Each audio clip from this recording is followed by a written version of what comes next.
खबर आपको बता देते हैं, कोरोना का खतरा चूंकि अब पूरे देश में फैल रहा है। देश के कई राज्यों में कोरोना का JN.1 वेरिएंट बहुत तेजी के साथ फैल रहा है। दिल्ली के एम्स अस्पताल के पूर्व डायरेक्टर डॉक्टर रणदीप गुलेरिया का यह कहना है कि नया वेरिएंट ज्यादा खतरनाक नहीं है। हालांकि इस वेरिएंट की वजह से कोरोना तेजी से जरूर फैल रहा है।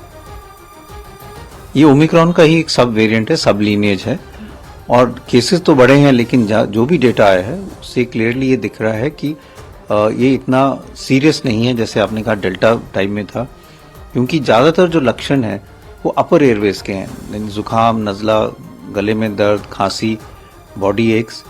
जो हम डेल्टा वेव में देखते थे कि वायरल निमोनिया हो रहा है, ऑक्सीजन सैचुरेशन कम हो रही, ऑक्सीजन की जरूरत पड़ रही, ऐसा इस वेरिएंट के साथ नहीं देखा जा रहा।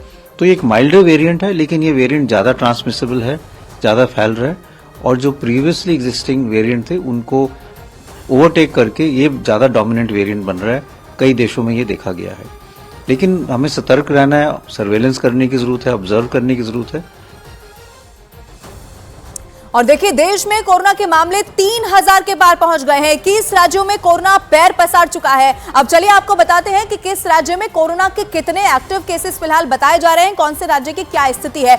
राज्य दर आपको ये बताते हैं कोरोना के एक्टिव केसेस, क्योंकि पूरे देश से खबरें निकलकर सामने आ रही हैं। केरल से मामला शुरू होता है और इसीलिए सबसे पहले केरल ही आप जान लीजिए। पिछले 24 घंटे में आपको बता दें 265 नए मामले सामने आ चुके हैं और इसके अलावा एक मरीज की मौत की भी यहां पर खबर है। केरल में 2872 मामले अभी तक बताए जा रहे हैं और ये केरल ही है जहां से मामलों की शुरुआत होती है। इसके बाद कर्नाटक की भी बात करते हैं। कर्नाटक में अभी जो एक्टिव केसेस की संख्या बताई जा रही है वो 175 है, जो केरल से थोड़ी कम है।